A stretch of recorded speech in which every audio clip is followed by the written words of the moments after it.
Minnesota sports fans, we know all too well how it feels to sign up for a lifetime of purple pain. Welcome to Before We Die with Jesse and Thor on Purple Daily and Score North. Happy Thursday, ladies and gentlemen. This is Purple Daily's Before We Die on Score North. I'm Jesse Pierce, giving up completely on the Minnesota Wild very early into the season just so I can dedicate and devote all my time to the Purple Passion. Let's go, Minnesota Vikings. Otherwise, you can find my work on NHL.com. Not important. With me is Thor Nystrom. Thor's always drinking that Kool-Aid. He loves it. Purple People Eater for life. Also helps you guys make bets on props. We can't wait for Thor's Hammers coming up later in this episode. And joining us again after missing us, I'm assuming on Monday. Missing us greatly, probably. Yeah. Would that be accurate, Ross? All the way back from victorious Lincoln, Nebraska for the Golden Gopher football team. I just sang Sarah McLachlan in my head, thinking about Thor and Jesse. I will remember you. I hope you remembered me. That is, we did. Only when you didn't show up, and we were like, "Where's Thor?" or "Where's Ross?" And we're like, "Okay, we'll just continue on with our lives." But Ross, a forever Vikings fan, because why, Ross? Well, I'm glad you asked, Jesse. The pain of being a Minnesota Vikings fan lets me know that I'm still alive. However, I eagerly await the day the season ends without pain, and it's a joyous ending, perhaps in early 2023. Yeah, let's talk about it, you guys. Biggest test coming this week against the Buffalo Bills. Obviously, victorious on Sunday against the Washington Commanders. The Bills, not so lucky, losing to the New York Jets, narrowly 20-17 defeat. Still, they sit at 6-2-0, first in the AFC. Obviously, favorites to get to the Super Bowl, if not win the Super Bowl. However, Josh Allen, ladies and gentlemen, he is questionable to play. He's got an elbow thing that he's working out. He sat during Wednesday's practice. It's probably going to be dramatics for the rest of the week. We're not going to know whether he's going to play. Maybe more clarity come Friday. But what do you guys think? I mean, as a fan, do you want to see Case Keenum? Do we want to have Case Keenum in there, guys, instead of Josh Allen? Yes, but also, how do you feel about it? Well, we definitely want to see Case Keenum, for sure. We definitely want to see Case. And it's not just to hug Case and say, thanks for the memories, pal. It's because then we don't have to face Josh Allen. And I think what the market is telling us here is that either Josh Allen is not going to play or he will be severely compromised. When Vegas dropped this line on, Monday or whatever, when they put out the early lines, it was Bills minus 7.5. And when they dropped it, they had an idea that Josh Allen was injured. Since then, it has dropped all the way to Bills minus 3.5, and it is still plummeting. So if that doesn't tell you something, I'm not sure what to say, but I think we're either going to see Case Keenum or a greatly compromised Josh Allen who has a UCL injury to his throwing elbow. That's not a fun one for a quarterback. This is a very layered question, Jesse, because I think you have to view it in multiple prisms. If you want the easiest, and I use easiest in air quotes, chance for the Minnesota Vikings to win a football game, you want to see Case Keenum. If you have a little bit of love lost, the one that potentially got away, even though I think we've learned in the long run he didn't really get away, then you want to see Case Keenum. If you want to see how good the Minnesota Vikings are, you want to see them take on Josh Allen. Then within that, you don't want 60 to 70% of Josh Allen. You want 100% of Josh Allen for the measuring stick. So you kind of have four different quadrants of what you want to see on Sunday. I will tell you, in my heart of hearts, I would rather see the, in air quotes, easiest path to victory, because I would rather stack as many wins as I possibly can right now. And if that means getting the Buffalo Bills with a backup quarterback who I believe to be very competent, but I do believe he's still worse than even Josh Allen at 60 to 70%. I want to see Case Keenum on Sunday, and I don't disagree with anybody who has that take. However, I do agree there's something to be said for seeing the Bills at their best, but I want to see Case Keenum out there, and I want Case Keenum to play awful, and I want the Minnesota Vikings defense to force him to play awful. Let's just put their whole practice squad out there against the Vikings, right? Let's take the win. Take the win. A win's a win's a win. Again, it goes back to that luck that the Minnesota Vikings seem to have this season, right? Which is not a bad thing. That's great. It's wonderful. But this would be what, their third backup quarterback that they would face so far this season. You And play again, who you play, right? I mean, what is that about? That's just, what are the odds? What are the odds, you guys? Somebody's got a magic horseshoe, and it's not the Indianapolis Colts. It's definitely not the Colts. Whoa. Yikes. How do you guys think Kirk Cousins would perform? I actually read a great piece by our friend Matthew Collar talking about the comparison of Kirk Cousins this year compared to 2019 Kirk Cousins. And statistically, Cousins far better that year. And actually, when you break it down, which he did with our dear friend Chad Graff as well, the Vikings don't look as great as maybe, again, we're assuming them. Not to get down on them, but as well, their offensive output isn't that great, especially when you look at the teams that they're facing for the next 4 weeks with the Bills, the Patriots, the Cowboys, and who am I forgetting? Guys, Jets. Jets. Oh, New York team. Jets. Jets. Who are all quite a bit higher than them. What's your guys' take on that? How's Kirk going to do, and how's the offense going to do starting this week, but then moving forward to the next couple weeks as well? This is a tougher matchup for Cousins. I think it's a more advantageous one for Dalvin Cook. We can talk about that in a second. But the Bills have the 5th lowest EPA per dropback allowed. Their pass defense, the 6th lowest yards per attempt. And I guess they're about middle of the pack in terms of pass rush, but they don't blitz at all. Mm-hmm. So, I mean, in terms of getting pressure on the quarterback, they're 18th in pressure rate, but they're 31st in blitz rate.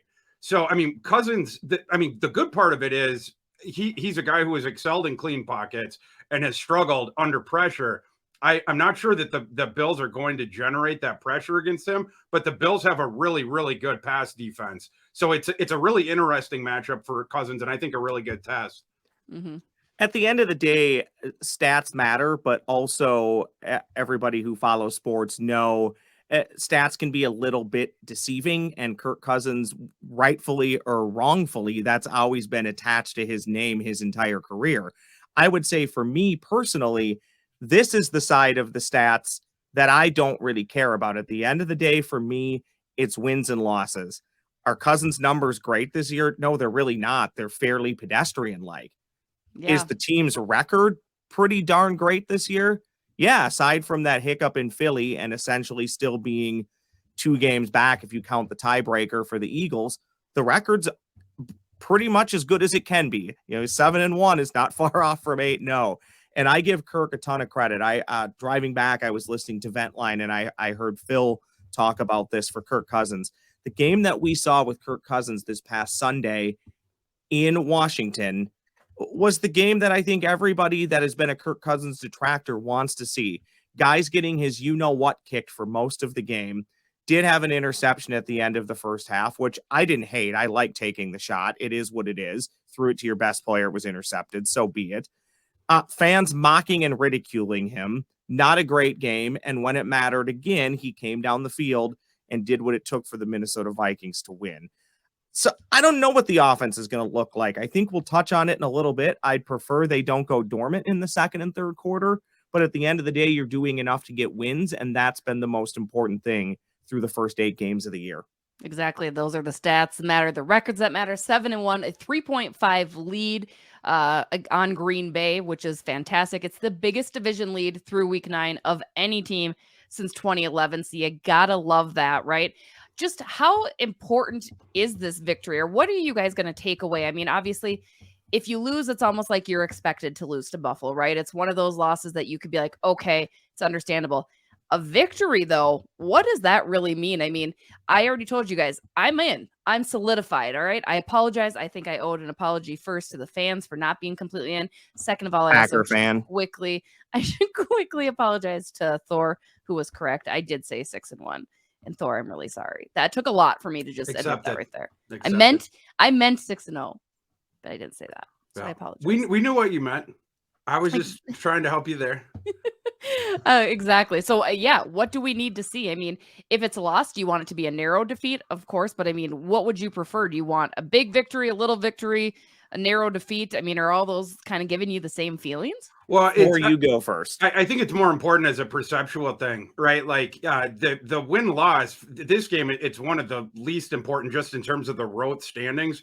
But I mean, it is in terms of trying to get the number 1 seed, because obviously the Vikings can't afford too many losses against the Eagles head-to-head when they don't have the tiebreaker. But I mean, like, you'd rather win the conference games, like if you had to choose. But I mean, perceptually, this would be a big win if the Vikings go into Buffalo and beat arguably the best team in the NFL. Thor's 100% right here. It's a perception thing, but I would say within that perception, it matters who's playing at quarterback on Sunday and how that quarterback looks. So unfortunately for me, this is another one of those games where I can't really give you an answer till we see who's playing and how the game shakes out as to how happy or not happy I would be. I would tell you, I'll throw out some scenarios here. If Josh Allen is healthy, I would be the most happiest with a win or the right amount of maybe competitive loss. Mhm. If Case Keenum starts, well, then suddenly you start to think, is this a game if you're a 7-1 team and you are hoping to be a legitimate Super Bowl contender? Do you need to win it or again, maybe lose on the final possession? I don't know. I just think you have to view it a little bit differently based on who's playing quarterback and then who the health of the quarterback is or what the health of the quarterback is. But I would say the absolute doomsday scenario is no matter who plays quarterback, if you look not competitive. And I don't expect that. I really don't. But that would be disappointing to me. However, with what Thor said, the Vikings come out of that 7-2. Okay, so be it. You got a couple games coming up against really good teams, one of them an NFC team who's going to be in the mix with you for a high seed. To echo Thor's point, though, if the Eagles keep winning and you fall 2 games, at least losses behind them with that tiebreaker, that'll be really tough to make up for the number 1 overall seed because, again, you play who you play. It's not Philly's fault, but Philadelphia's schedule is a bit easier the back half of the season than the Minnesota Vikings schedule. I mean, kind of stemming off that, and Ross, you did answer it to a point. Is it a disappointment if you lose if Case Keenum is your quarterback? Like, are you guys going to be angry? And I'm going to just say this, devil's advocate news alert. The Minnesota Vikings will lose another football game this season. It's going to happen. I am sorry to be that bearer of that. Maybe. It's going to happen, you guys. Again, all in, but it's just, that's just how it works, generally speaking. They will win at least 10 games, I think, would be my bet. Not convinced. Oh, yeah. Well, but. Yeah, I'd for the most part would bet my house on 10 wins. But then again, this is the Vikings, so I won't actually do that. Exactly. So they're obviously getting to 10 and more, right? Like, I mean, they're 6-1, right? I mean, they're getting over 10 for sure. It should be. Don't worry about they're that. What? They're 6-1 or they're 7-1? Thor? 7-1. Yeah. 7-1. Oh, man. To give I Thor some apologize, props. Jesse. To give Thor some props, this team should win at least 12 games at this point. Anything less than that would be incredibly disappointing. And depending on how you view the schedule and the makeup of this team, 12 might be disappointing when you're 7-1 halfway through the season. But Thor, I didn't mean to cut you off, Jesse. I'll let Thor give a rebuttal to your question. Declan would never. So just saying. No, yeah, I definitely think they're getting to 12 or more. The interesting thing with Keenum against Josh Allen is obviously Josh Allen is way, way, way more dangerous. I do think, though, if we see Keenum, there's a couple of things he can do that can give the Vikings trouble. The Vikings defense, go to the start of October. Since then, they've certainly buttoned things up against the run. I think they're 5th against the run since the beginning of October in the entire NFL. So that part, and the Bills don't have the best running backs anyway. So I expect the Vikings to shut down their run game. The Vikings have also been good taking away the deep passes. I think they're top 5 in the NFL in that. Where they struggle, it's giving up the short passes, giving up the yak yardage on those short passes, and the value of those, the DVOA, the value per play of those passes. That's Case Keenum's game because he's so, he's physically limited. We all know that. But like going back to when he was playing college at Houston, it's all the quick hitting stuff. He loves, spreading the field out and then the short completions. But yeah, I mean, if Case Keenum's playing, Vikings fans are going to expect to win, and justifiably so. Case Keenum in Buffalo, to me, is very interesting because there's multiple ways to put a backup quarterback on your roster.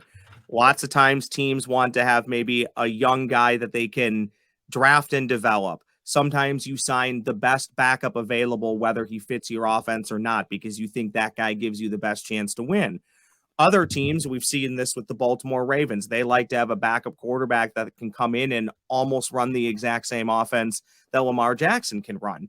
Well, with Case Keenum, he does a lot of things very similar to what Josh Allen does. He has a lot of those same, I don't want to say necessarily same skill set that he can do it as good, but he can complement a lot of those things. He can run. He can be mobile. He can move out of the pocket. He can make some of those plays that Josh Allen does. And he is probably one of the better, if not the best current backup quarterback in the NFL. When you look at numbers and experience, I give Buffalo props for this. I think if you can have a great backup quarterback and one that actually fits your offense, that's going to help you if you run up to something where Buffalo has now, where you could be without Josh Allen for a few games. So I actually think it's very intriguing to see what Case can do from that side of things.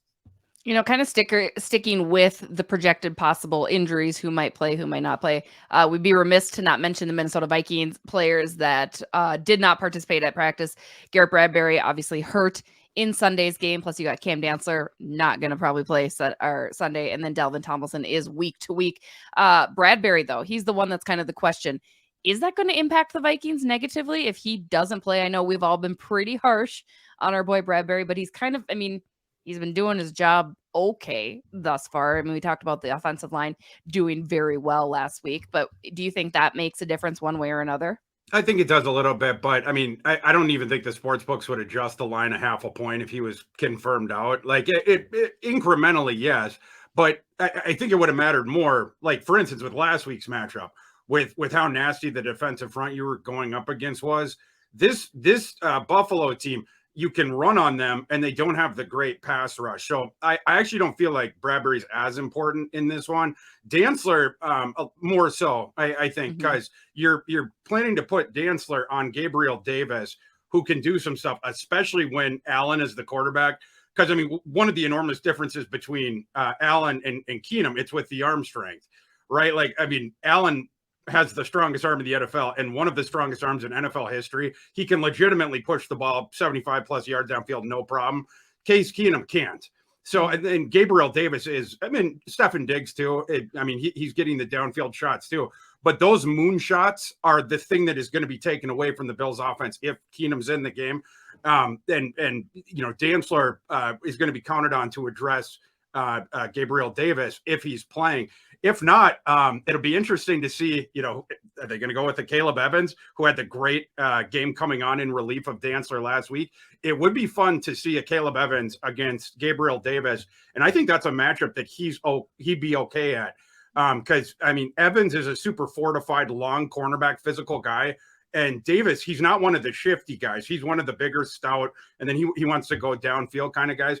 I think that would be an interesting matchup for Evans and certainly to get a further gauge on his progression to this point, but acquitted himself very well last week. You did it again. You took exactly what I was going to say in some context or form. I was going to talk about Caleb Evans. I have my whole list of notes over here. This is why people think I don't know anything. I'm sorry. All right. Carry on. Thanks, Thor. Yeah. Ross, Thanks, Thor. Yeah, we get to put Ross on. You get to have your soapbox. Are you ready? Let's talk about Greg the Leg. All right, let's do it. So obviously, Greg makes the winning field goal. Huge, great. We celebrate. We love it. We love to see it. Sunday's vent line, our dear friend Declan said the Vikings do not have a kicking problem. How much things can change within a week. Do you agree, Ross? We know you're not so strong on Greg the Leg very often this year. What are your thoughts? Special teams whisper. He did enough to keep his job for another week. The Vikings didn't ask him to make a kick beyond 31 yards. He made 2 short field goals in his extra points. He should make all those kicks. Nothing I saw on Sunday makes me think that the Vikings don't at least have a moderate kicking problem on their hands. That's all I'll say. I've said all year. I still have not been to the point of running him out of town yet. I think I did say at some point last week, if he misses another extra point or a field goal that's probably beyond 35 or 40 yards, then I think you seriously have to think about making a change. But no, you don't have to make a change off of last week's game. I just vehemently disagree that the Vikings don't have a kicking problem, but that's okay. If Dex wants to say that on Vent Line or show up on this podcast and outshine me and rip on me for liking Gophers football, he can do that. However, he does not have the right to say that the Vikings do not have a kicking problem, because they absolutely do. Has your concern level, though, lessened? No, not at all. No, not at all. Not even a smidge. Every kick they asked him to make should be made by an NFL kicker on this true. past Sunday at FedEx Field in Washington. Do you think that they did? I mean, obviously he didn't really need to do any of those big distance, but do you think part of them just knows, like, we really can't have him be kicking field goals from 50 plus yards? Like, do you think they're really advocate? Like, you're always going to try hard, which is probably a stupid question. People are going to hate this, but I'm just being like, no. I think it's a great question from the standpoint that Thor even mentioned this a few weeks ago. For the most part, unless you need it, I think you've seen enough this year to be done attempting 50-plus yard field goals. So, especially outdoors. Especially outdoors. And it's clear you've now seen this from a couple different analysts, and maybe it's lazy. And again, yes, I'm the special teams whisperer. I'm not a special teams coach. However, I can kick a ball through an uprights if there's nobody around me. Yeah. The balls are coming out very low, driving them very low. That's very out of context, and I know I'm going to get ripped for that in the quotes or in the comments. But I think you just need to avoid that. And yeah, maybe you need to build his confidence back up a little bit. But this is the NFL. You can't be in the business of building players' confidence up, especially at that position. I've said this numerous times. I really believe this. Kicker might be the second most important player on your roster in the NFL. Who directly touches the ball every play and puts points on the board? Your quarterback and your place kicker. You can't be missing extra points, and you can't miss gimme field goals. And if he's going to continue to do that, you got a problem. However, the caveat is, and I did this on Sunday, look at the free agent kickers. It is a scrap heap amongst scrap heaps. I mean, I think I saw my name in there, actually. You're playing, sorry, Putin, but you're playing Russian roulette with free agent place kickers. But if that's what you have to do to feel comfortable, then that's what you have to do. My gut says no matter what, they'll ride it out with him and stick it out with him for the remainder of the year. Maybe that's what they should do. I'm just going to continue to say anytime that guy lines up to kick a kick, I'm not confident. And I would venture to say most of Minnesota Vikings fans are not confident. I think Ross has feelings about that. Your feelings are stronger than Thor's feelings about my terrible food takes. I'm just saying, like, I just feel like that's even if Ryan Longwall can't kick him longer than 40 anymore, at least we know he'll make the extra points. So fair enough. Call up Ryan. Did you get it all out? I think I got it all out. Should we do some Thor's hammers? Let's do some Thor's hammers. All right. Thor's hammers. Well, unfortunately, this week we do not have player props for this game. The books are waiting to drop them almost assuredly because of the Josh Allen injury, because it's not just you have to swap out the quarterbacks. Also, you'd have to downgrade all their skill players in terms of the yard props. So the books are waiting to put that out. So today we're going to do spreads for the games that matter to the Vikings. I got to show you something, Thor. I believe this will work. Okay. How about that? Yeah. Wait, show me again. Screenshot. Oh, there we go. Yeah. Okay. Yeah, see it one more time? Yeah. Yeah. I emailed you, Thor. I did have to take one loss away from you because I think you had a scoring error. So that did actually help you. Oh, I continue to believe I'm hurting myself with the ears. I continue to believe that this is a rigged system. There's no way I'm actually 11-20. And there's no way Jesse's in first, but I mean, we digress. Rigged. All right, give us the games. Okay, well, the first one we're going to start in the division, of course, and we have one interdivision game this week. The Bears are installed as a 2.5-point home favorite against the Detroit Lions. We'll start with you, Jesse. Bears minus 2.5. Who you got? I got the Bears. This one's very tough because the Lions are coming off of a win. The Bears put a lot of points up against Miami. Everybody assumes that the Bears will probably wipe out the Detroit Lions. So therefore I'll take the Detroit Lions, and I'm already trying to make up ground. So I'm not even sure I really believe in that, but I'll go with the Lions. This is why you're in dead last. Sometimes there's just gimmies, I feel, right? And you're just like, nah. This is kind of a fun game between crappy teams. Maybe it's just because we're division mates and have seen both these teams. But I'm intrigued to see what team wins this game. and it's a coin flip of where the spread is. I'm gonna side with the home team, the Bears, who have been playing much better on offense recently. Maybe Justin Fields isn't a bust. We'll find out, but this is a big game for them.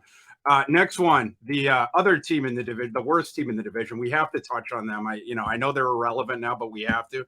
The Packers, 4.5-point home underdogs against the Cowboys. Jesse, who you got? Packers cover but lose. Okay, so Ross, you're going with the. I'll take the Packers, but I don't believe Packers, that they will win the game. But I'll take the Packers. Okay, I'm definitely going with the Cowboys. Okay, people have lost a lot of money betting on the Packers this year. The last one. Now, this is going to be after our next record, but we'll get it on record now. Eagles minus 10.5 at home against the Commies, who we just saw, of course. This one's on Monday night. Jesse, who do you got? Let's do the Commies. Okay. I'm going to take the Commies here too, but I think the path here is that the Commies maybe score a touchdown first, makes them plus 17.5 on the cover, and then hold on to lose by 10.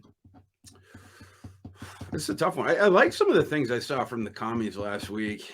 Play good defense, and they can be functional enough on offense. Yeah, that defensive line is really good, and they didn't even have Chase Young. It's scary. Ezra Cleveland and Ed Ribber still seeing that in their nightmares. I'm going to go with the Eagles in that one. Okay, the last two we're going to do are the Viking specific ones. As I said before, this line opened at 7.5, and it's dropped all the way to 3.5 as of now. I think the market might be telling us something with that. Jesse, Bills minus 3.5 against the Vikings at home for the Bills. Who you got? Vikings. Oh, interesting. I'll be the negative one. I believe even if Case Keenum starts, I do believe what Jesse says. The Vikings are going to lose again this year. This is a logical point to lose a football game, no matter who starts at quarterback. So I will actually take the Bills. I know. And rip me in the comments if you're watching on YouTube. That's fine. Where's the love, Ross? There's Matt's going to come after you hard every time. I think we all were told we were fake fans in the last comment section. So wait, we're all fake fans? We're fake fans. Oh, okay. Yeah. Who died and made that guy the judge? Over under is 43.5. Wait, did you take the Bills or the Vikings? I'm taking the points. I'm taking the Vikings. Okay. Yeah, because I think we're going to see Case Keenum, and if we don't, it's going to be Allen who can't throw the ball nearly 60%. As far as he usually can. Yeah. So I'm gonna do that. The over under, I mentioned how much the spread of this game has dropped down in lieu of some of this news. The over under dropped at 48. It has now plummeted all the way down to 43.5. So that's the current number in the market. Jesse, over under 43.5 points in the Bills Vikings game. Over. Okay. This is the NFL. The Vikings and Commanders almost scored that number. So I'll definitely take the over. Okay, I'm gonna take the under because I don't think Allen's gonna play, and I think this is gonna be a low scoring, grinded out game. I was gonna say, you don't think Kirk can just go crazy, go ballistic? Maybe we see JJ score 5 touchdowns. It happens in NFL games all the time. I think the guy who's gonna go ballistic is Dalvin Cook. I'm sad that we don't have the props for him. We kind of whiffed last week with his over under against the Commies because of how good their defensive line is. But a couple stats for you guys. Since week 4, the Buffalo Bills run defense is 19th in rushing yards per game, 21st in EPA per rush, and 30th in explosive run rate. You might see a couple long Dalvin Cook runs in this game. I also realize I'm talking out of both sides of my mouth here because I picked the Bills, but 2 things in play here. Okay. Josh Allen, I believe, was his first win against the Vikings when they showed up to US Bank Stadium and put a number on Minnesota early on in his career in a game we were all disgusted by that we thought the Vikings should have won. So maybe there's a slight revenge game factor there. Also, if you're the Minnesota Vikings and you're going on the road to take the Buffalo Bills, what better scenario than noon game Kirk? Again, I'll repeat that. Noon game Kirk, not a 3:00 start, not a 3:25 start, not a 7:00 start, not a 7:30 start, not a Thursday night primetime game, not a Monday game, noon game Kirk. Noon game 8-pack. He's not noon Kirk anymore. He's Kirko now. He's Kirko Chains now. Let's do some comments. Quarterback in the NFL. Now that we got Thor worked up, let's do some comments from YouTube. Okay. Well, why don't I actually hit the right button? That one's necessary too, but I'll hit this one too. Comments from YouTube. I got 3 quick ones for you that we can fly through. This is from Pastor Ninja. Vikings will Pastor Ninja? No, Nunga. Okay. Like nuns. Oh, Really hope that that's not a derogatory comment. If it is, I sincerely apologize. We'll call him PN just to be safe. okay. 11-1 at the end of these next 4 weeks. My question to you, percent chance the Vikings are 11-1 after the next 4 weeks. I need a percent from all of you, and I will weigh in as well. 69%. Nice. I'm serious. Go with it. I'm going to contradict my feelings earlier in the show. I would put that at like 15%. It's such a hard. Well, it's such a hard stretch of the schedule because he's talking about at Bills. Then you turn around to you got the 3:00 game against the Cowboys. At least that one's at home. But then you have the short week. The next one you're hosting the Patriots, but on the Thursday Thanksgiving or whatever. The Jets, I don't care about. The Jets fans were talking crap to me on Twitter today, and I was really confused. I didn't get it. I don't like Zach Wilson, but I'm not afraid of that game. But the other 3 are. As a mom, I do. A little bit more. He likes you too. In the words of the great Canadian philosopher Justin Bieber, never say never. However, I'll give this about a 2.5% chance of happening. So I'm going really low. I'm not saying it can't happen. I just don't believe it will based off of everything Thor just said. I think they will be. If it does happen, can I win something? Sure. Okay. Sure. We'll get you a nice prize. Thank you. A while to win. I believe the Jets game is probably the easier one of the 4. For sure. Easy. But you can still lose it. But the 3 of going at Buffalo, at home against Dallas, then a short week against Bill Belichick, you're going to drop a game somewhere in there. I was going to say, so do you see him going 2-2 more often or 1-3? I think if they get out of this 2-2, I think you got to feel really good about that. I'm going to say 3-1. 3-1, you'd be ecstatic. Yeah. But 2-2 again, if you're a Super Bowl contender, you have to at least go 2-2. 3-1 would be absolutely awesome. Yeah. All right, one more for you. Actually, correction, 2 more for you. This comment is from Randall Mania. I would rather win the 4th quarter rather than win the 3rd quarter. Let's win every 4th quarter. I don't disagree with that. However, my question is it realistic to think you'll win every 4th quarter? I don't believe it is. Every now and then you're going to have to build up a nice lead and hold on tight. So I get the comment, and yes, Randall Mania is correct. Let's win every 4th quarter. However, I'm just not sure how realistic that is. And I think it's stemming off of my kind of like disapproval of the struggling 3rd quarter, right? Like you do need to tighten that up. You need to figure that out. I mean, ideally you play a great full 4 quarters every single quarter. I think it's realistic because that's kind of been the Vikings' MO, right? Similar to crazy me going to bring in hockey, similar to the Wild. They love playing in the 3rd period of the end of the game. Like your backs are against the wall. It's that desperation, and not necessarily that the Vikings have always been in desperation mode in the 4th quarter, but for whatever reason, it's just they've been phenomenal in that quarter, if I could say so. If I could use a synonym, that's good.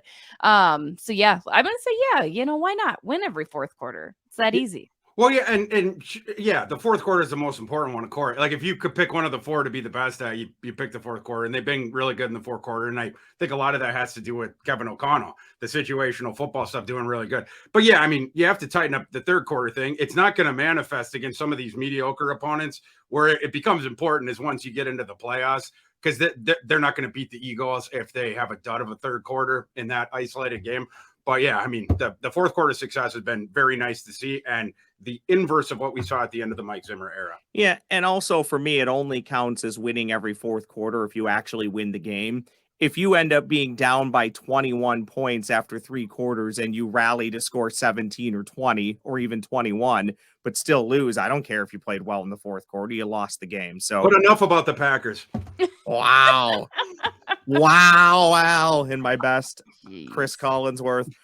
One more for you, and I really do like this comment. I wanted to carve out some time for this. This is from Matty Ice. No, not that Matty Ice, recently benched in Indianapolis.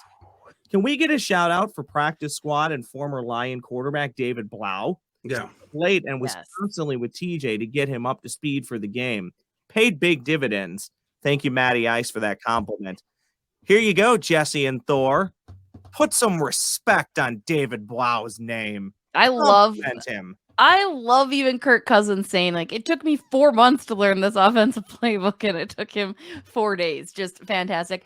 I'll put some respect because did you know that he's married to his high school sweetheart, who is a track and field athlete for the country of Colombia? And I love that.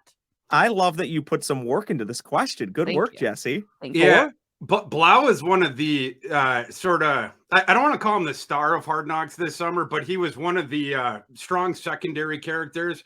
And, you know, they went into his relationship with his wife and stuff like that, and they're athletes and they support each other. Seems like a super duper good guy who's like there for his teammates, whatnot.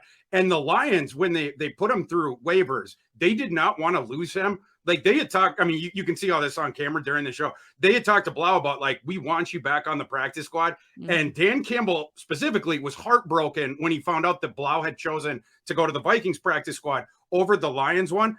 I think this stuff is part of the reason why. He's basically like sort of like a assistant coach or an extra analyst on your team. And of course, he's the emergency quarterback as well. But I wasn't surprised at all that he was spending like the late nights with Teach, you know, and teaching him all this stuff and do this, do that. Like he's just a super smart guy. And it seems like he's super duper committed, even though we don't see him on the field on Sundays. Yeah. And go back a few years ago. Remember, he actually started a game for the Lions on Thanksgiving, and the Lions paid more money than you would typically pay to get him on their roster originally. My comment for him in classic Ross form is also comes in the form of a bit of a jab. At least he looks much better in his NFL uniforms than he did in those awful Purdue Boilermaker uniforms, who continue to have some of the most god-awful uniforms in college football you will ever see. So props to David Blau for that. Wow, catching strays. The Purdueans are just out here kicking. Like, what? Us? I'm also only slightly bitter about the Gophers' loss to Purdue earlier this year. But no, in all honesty, guys like David Blau and a lot of backup quarterbacks in the league, if you care about the human side of sports, you do love this stuff. This is a guy just trying to make a career for himself, stick around the league as long as he possibly can. And then to Thor's point, probably wind up being a quarterback's coach, offensive coordinator, who knows, head coach one day. So it is kind of fun to monitor that stuff. So there you go. Thank you, Matty Ice. I hope that appeased you and that we put some respect on David Blau's name. All right, guys. That's a guy who might be around for a decade in the NFL. I mean, even just, you know, potentially as a practice squad guy, but right when his career's done, he will be a coach. I mean, you can just tell. I mean, the guy's going to go into coaching. There you go. I like it. I like it. All right, let's wrap up this episode of Thursday's Purple Dailies Before We Die on Score North with our Before We Dies. I'll kick it off. I said on Monday that the Minnesota Vikings will beat the Buffalo Bills this year. I didn't specify when, whether that be coming this, whether it's maybe in the Super Bowl. I don't know. I will also say the Minnesota Vikings will beat Josh Allen this year. I'll get a little bit more specific. Again, I think Thor is probably right. I'm leaning more toward Case Keenum's probably going to be your starting quarterback. But I think if not, they'll beat Josh Allen. So I'm all in. Let's go. All right. I love it. I love it. Ross, go ahead. Oh, yeah, I'll let Thor take us home on this one.